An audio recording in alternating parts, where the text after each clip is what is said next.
Shalom Bapak Ibu Saudara, hari ini kita berjumpa lagi dalam Pastoral Note minggu keempat bulan Agustus. Hari ini Pastoral Note mengambil tema melekat pada sumbernya. Salah satu pohon yang sering disebutkan di dalam Alkitab yaitu pohon anggur. Mengapa demikian? Karena bangsa Israel sangat kenal sekali, familiar dengan pohon anggur yang berhubungan dengan anggur.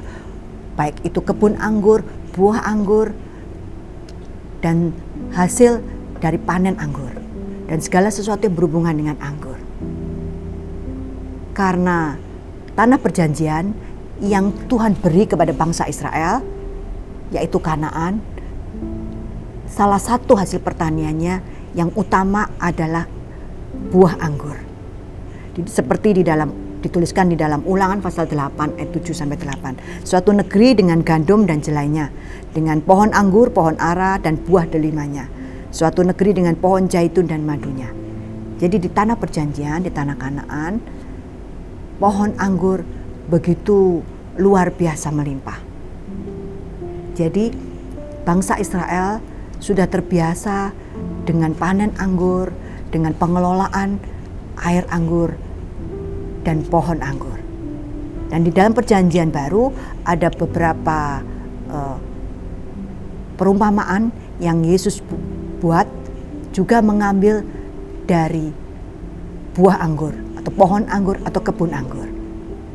Dan salah satunya adalah di dalam Yohanes pasal 15 ayat 1-8. Yesus menggambarkan hubungan antara kita umatnya dengan Dia seperti pohon anggur dan ranting-rantingnya.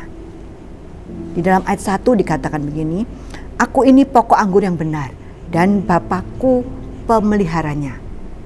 Jadi Yesus itu sebagai pokok anggur atau pohon anggur, dan Bapa sebagai pengusaha atau pemiliknya, ya pemeliharanya, pemiliknya.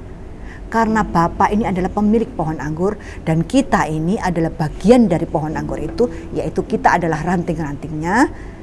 Jadi ada saatnya pemilik anggur itu mulai membersihkan buah anggur itu, mulai memangkas daun-daun yang dirasa kering, ya, yang menghambat pertumbuhan dari pohon anggur itu, dan menghambat buah anggur itu untuk berbuah lebat.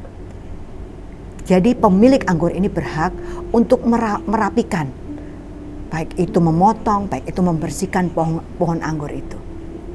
Jadi kita sebagai rantingnya, kita harus waspada. Apakah kita ini ranting yang menempel, yang melekat di pohon, ataukah kita ini ranting yang mau gugur, mau lepas dari rantingnya, sudah menjadi kering dan kemudian akan dipotong dan tidak berguna.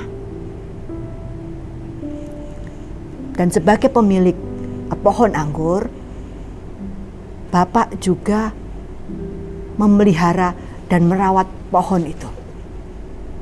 Sebagai bagian juga dari pohon anggur, kita ranting-rantingnya adalah juga termasuk milik dari Bapa kita di surga. Karena sebagai ranting-ranting yang adalah bagian dari pohon anggur itu,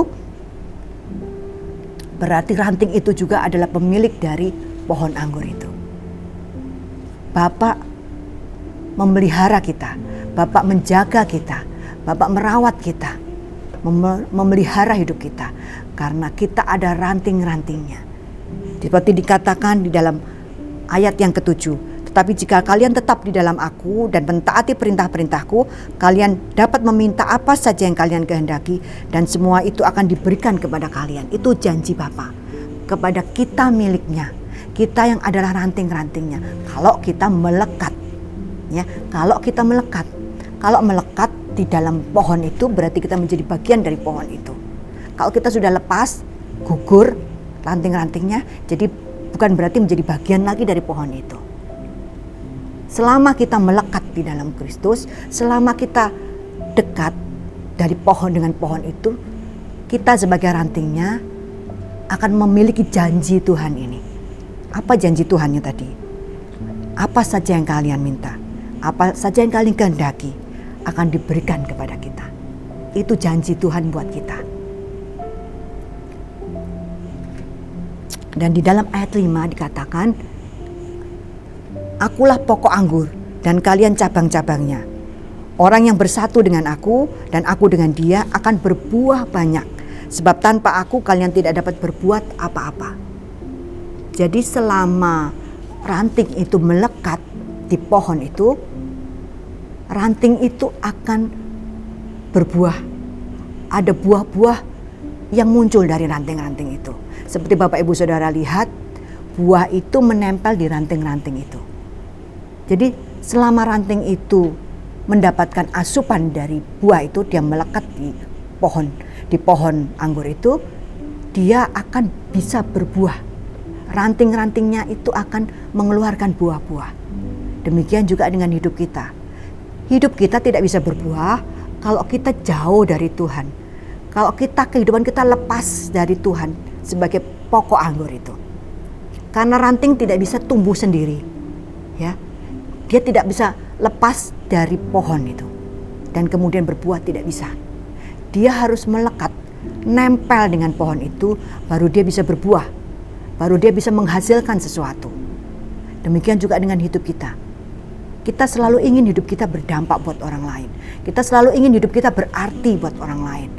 Tetapi selama hidup kita hanya hidup untuk diri kita sendiri, kita hidup hanya sesuai dengan kemauan kita sendiri, kita hidup tidak sesuai dengan apa yang Tuhan kehendaki, kita tidak diam, tinggal di dalam Tuhan, kita tidak hidup sesuai dengan kehendak Tuhan, kita tidak bisa memiliki kehidupan yang berarti, kita tidak bisa memiliki kehidupan yang berdampak, kita tidak bisa memiliki kehidupan yang bersinar, terang, seperti yang Tuhan inginkan. Kenapa? Karena tidak ada sumbernya yang mengalir kepada kita. Kalau kita hidup lepas dari Tuhan, lepas dari pokok anggur itu. Pokok anggur sebagai sumber bagi ranting itu, dia bisa menyuplai makanan, dia bisa menyuplai apa yang dibutuhkan ranting itu selama ranting itu menempel. Demikian juga dengan hidup kita. Tuhan itu segalanya buat kita. Dia sumber damai sejahtera kita. Dia sumber ketenangan, dia sumber pengharapan, dia sumber kasih, dia sumber berkat buat kita. Dia sumber segalanya buat hidup kita.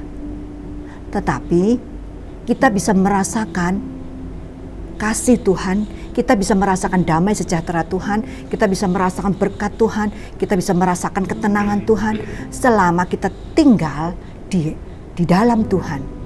Selama kita hidup di dalam kehendak Tuhan, kita mendapat bagian apa yang Tuhan janjikan buat kita. Karena dia adalah sumbernya. Jadi bagaimana dengan hidup kita? Mari kita introspeksi diri kita. Apakah kita akhir-akhir ini mulai jauh dari Tuhan? Apakah akhir-akhir ini kita mau lepas dari Tuhan? Kita mau hidup sesuai dengan apa yang kita mau? Kita tidak mau lagi hidup sesuai dengan apa yang Tuhan mau. Kalau kita sudah mulai melakukan segala sesuatunya sesuai dengan apa yang kita inginkan, lambat laun kita akan lepas dari pokok anggur itu. Kita akan lepas dari sumbernya. Dan seperti tadi perumpamaan, ranting yang lepas dari pokoknya lama-lama akan jadi kering, kemudian mati. Kerohanian kita mati, iman kita mati, jiwa kita rasanya tidak ada damai sejahtera, jiwa kita tidak ada ketenangan, jiwa kita tidak ada kasih, tidak ada kasih yang ada di dalam hati kita. Kenapa? Karena kita tidak dapat dari sumbernya. Sumber itu tidak mengalirkan ke dalam jiwa kita, dalam hati kita. Jadi jika Bapak Ibu Saudara akhir-akhir ini merasa kering, merasa hampa, merasa tidak ada damai sejahtera, mari kita kembali tinggal dekat dengan Tuhan, hidup di dalam naungan Tuhan. Karena kita tidak bisa jauh, kita tidak bisa lepas dari Tuhan. Jadi doa saya hari ini, apapun yang kita hadapi, apapun yang kita alami, tetaplah dekat, tinggal melekat kepada pokok anggur itu. karena Dia sumber segalanya buat kita. Dia sumber kekuatan, Dia sumber pengharapan, Dia sumber ketenangan, damai sejahtera buat kita. Tuhan Yesus memberkati.